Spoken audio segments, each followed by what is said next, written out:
क्या आप जानते हैं आज की तेज रफ्तार जिंदगी में से जुड़ी समस्याएं हर दूसरे इंसान को परेशान कर रही हैं। डिप्रेशन, एंजाइटी और स्ट्रेस, ये तीन ऐसे शब्द हैं जिनसे आज करोड़ों लोग जूझ रहे हैं। लेकिन सबसे बड़ी समस्या यह है कि बहुत से लोग इन्हें पहचान भी नहीं पाते।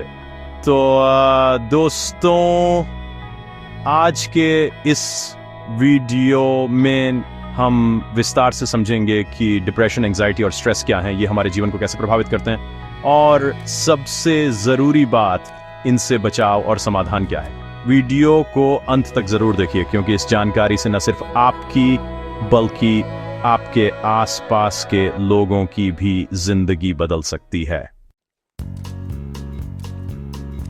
मेंटल हेल्थ यानी मन की सेहत। जैसे शरीर को फिट रहने के लिए अच्छी डाइट और एक्सरसाइज चाहिए, वैसे ही दिमाग को भी पॉजिटिविटी, आराम और संतुलन की जरूरत होती है। अगर मन स्वस्थ है तो इंसान चैलेंजेस का सामना आसानी से कर सकता है, लेकिन अगर मानसिक सेहत बिगड़ जाए तो छोटी सी परेशानी भी पड़ जैसी लगने लगती है।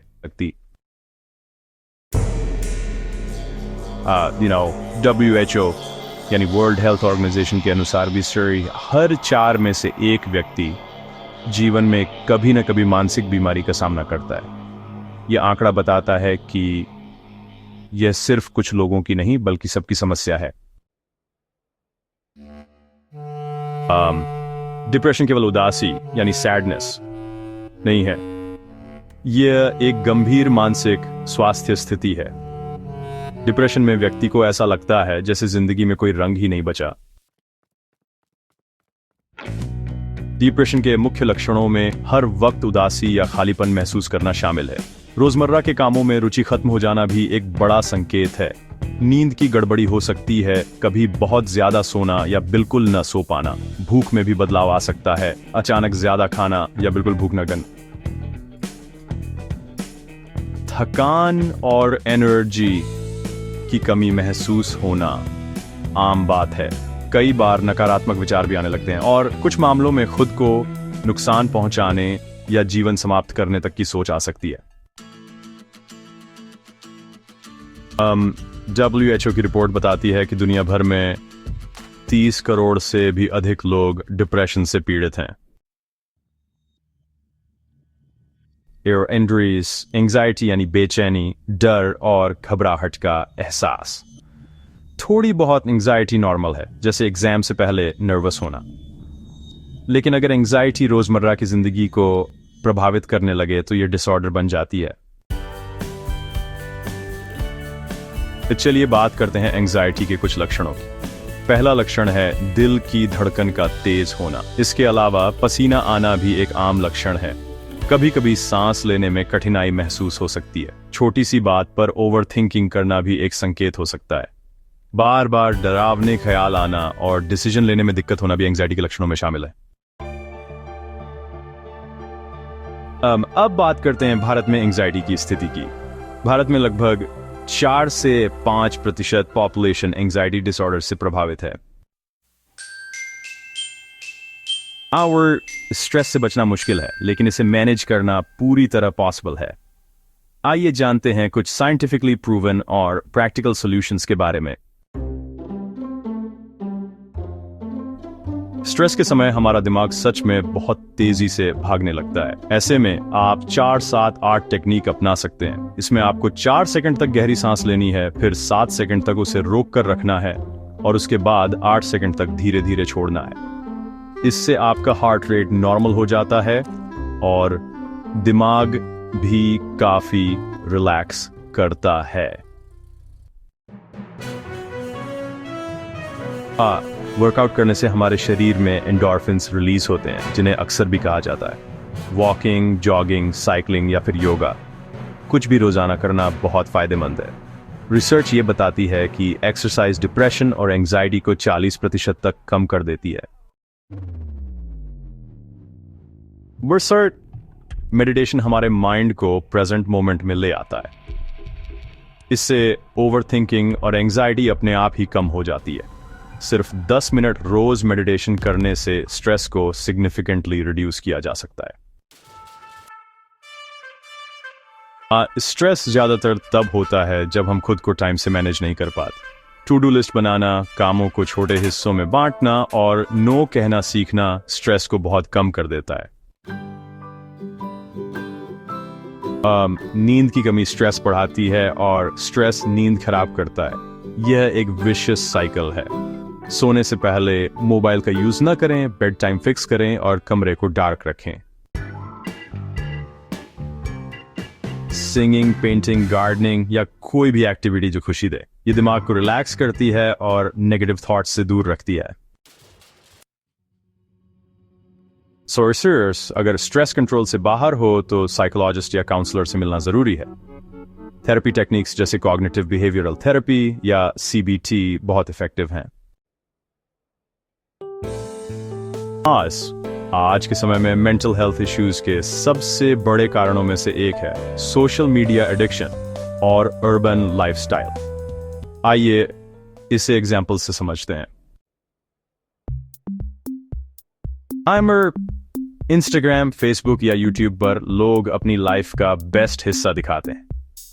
जब हम बार बार दूसरों की लग्जरी कार्स, पार्टीज और फॉरेन ट्रिप्स देखते हैं तो हमें लगता है कि हम पीछे रह गए हैं।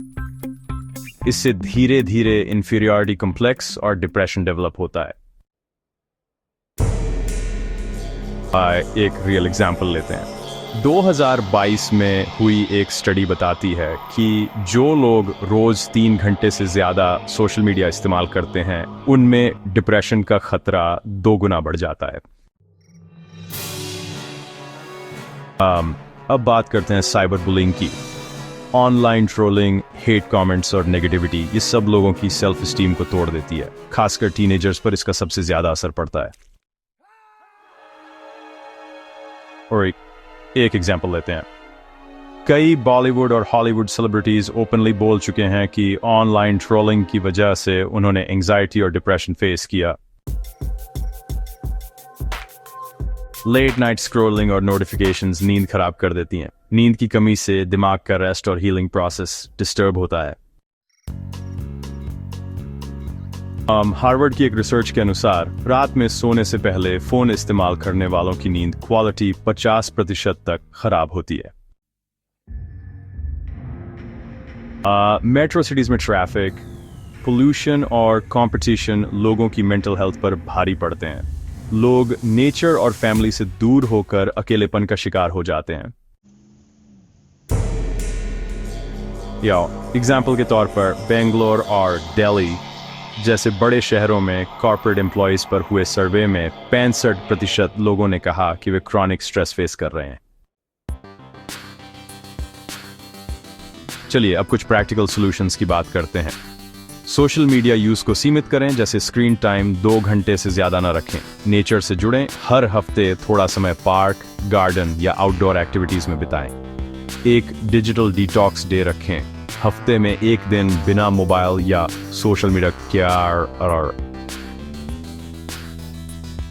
और नेर्डी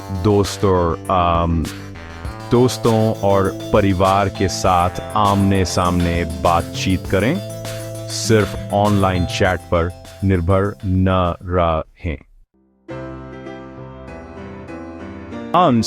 अब बात करते हैं लाइफस्टाइल में बदलाव लाने की।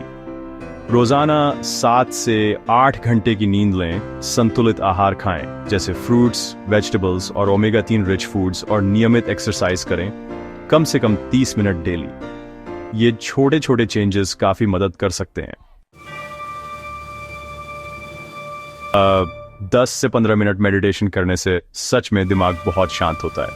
और योगा वो स्ट्रेस हार्मोन्स को कम करने में काफी मदद करता है। दोस्तों और परिवार से बात करें, ये बहुत जरूरी है। अपनी फीलिंग्स शेयर करें, मन में दबाकर बिल्कुल न रखें।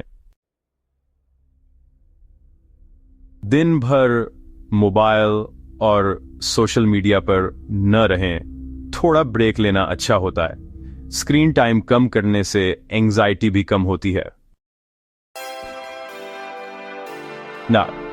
अगर आपके सिम्टम्स लंबे समय तक बने रहें तो साइकियाट्रिस्ट या साइकोलॉजिस्ट से जरूर मिलें।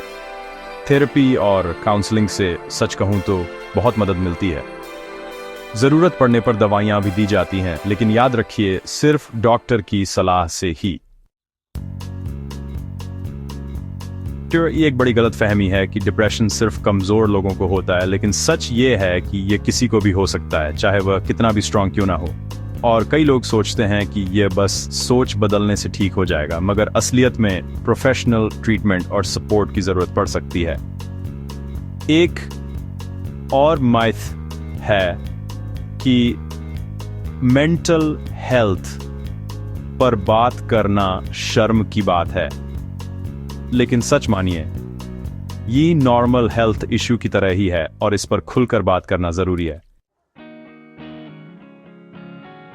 और दोस्तों, डिप्रेशन, एंजाइटी और स्ट्रेस ये किसी को भी हो सकता है, लेकिन याद रखिए ये समस्या आपकी पहचान नहीं है। समस्या को स्वीकार करना ही समाधान की शुरुआत है। अपने मन की सुनिए, हेल्प लेने में झिझके नहीं, और सबसे अहम, अपनी मेंटल हेल्थ को उतनी ही अहमियत दीजिए जितनी फिजिकल हेल्थ को देते हैं। क्योंकि जब मन स्वस्थ होता है तभी असली मायनों में जीवन स्वस्थ होता है।